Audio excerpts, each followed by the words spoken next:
So our last lesson for today is our Bible lesson. Let's quickly recap what we did last week. So last week we started with a new lesson and we looked at Ruth and Naomi. So Ruth was Naomi's daughter-in-law. Both her husbands passed away and now they're on their way to Bethlehem and they have to make a living there. So let's go and read their story. So I'll be reading from Ruth 1 verse 22 and Ruth 2 verse 1 to 20. Ruth 1. So Naomi and her daughter-in-law Ruth, the woman from Moab, came back from Moab. They came to Bethlehem at the beginning of the barley harvest. Now there was a rich man living in Bethlehem whose name was Boaz. Boaz was one of Naomi's close relatives from Elimelech's family. One day Ruth, the woman from Moab, said to Naomi, "Let me go to the fields.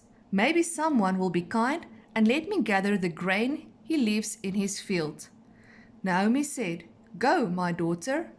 So Ruth went to the fields. She followed the workers who were cutting the grain, and she gathered the grain that they had left. It just so happened that the field belonged to Boaz. Remember Boaz, a close relative to Naomi. When Boaz came from Bethlehem, he spoke to his workers, "The Lord be with you." Then Boaz spoke to his servant who was in charge of the workers. He asked, "Whose girl is that?" The servant answered, "She is the Moabite woman who came with Naomi from the country of Moab." She said, "Please let me follow the workers and gather the grain that they leave on the ground." Then Boaz said to Ruth, "Listen, stay here in my field to gather grain for yourself. Do not go to any other person's field. Continue following behind my women workers. Watch to see which field they go to and follow them. I have warned the young men not to bother you. When you are thirsty, you may go and drink. Take water from the water jugs that the servants have filled." Then Ruth bowed low with her face to the ground. She said to Boaz, "I am a stranger. Why have you been so kind to notice me?" Boaz answered her, "I know about all the help you have given to Naomi, your mother-in-law. You helped her even after your husband died. You left your father and your mother and your own country. You came to this nation where you did not know anyone. The Lord will reward you for all you have done. You will be paid in full by the Lord, the God of Israel. You have come to him as a little bird finds shelter under the wings of its mother." Then Ruth said, "You are very kind to me, sir. You have said kind words to me, your servant.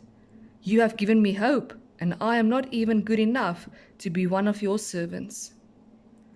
So Ruth gathered grain in the field until evening.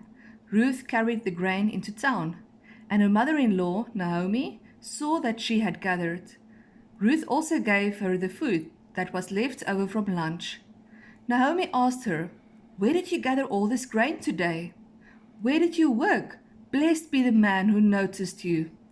Ruth told her about whose field she had worked in. She said, "The man I worked with today is named Boaz."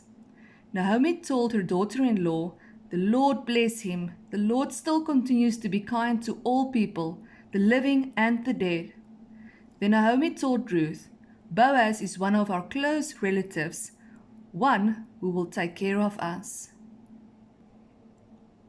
So the Bible worksheets for today is page 144 and 145. I know on the daily schedule it says 146 as well, but 146 will be for the next lesson. If you did complete it already, no problems, then you are a little bit ahead.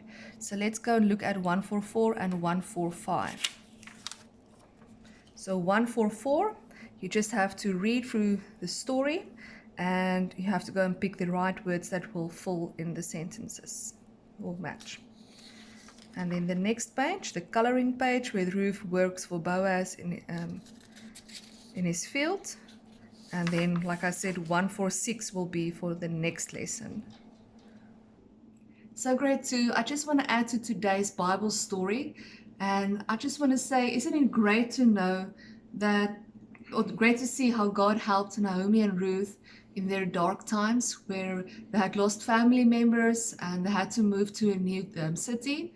And the same is for us. God is always there and He will help us no matter what we go through. Even though we can't be at school, we can still do Bible, we can still do math and language, and that's a way that He's helping us as well. So I hope that you will have a fantastic day, and then I'll see you again tomorrow. Miss you all. Bye bye.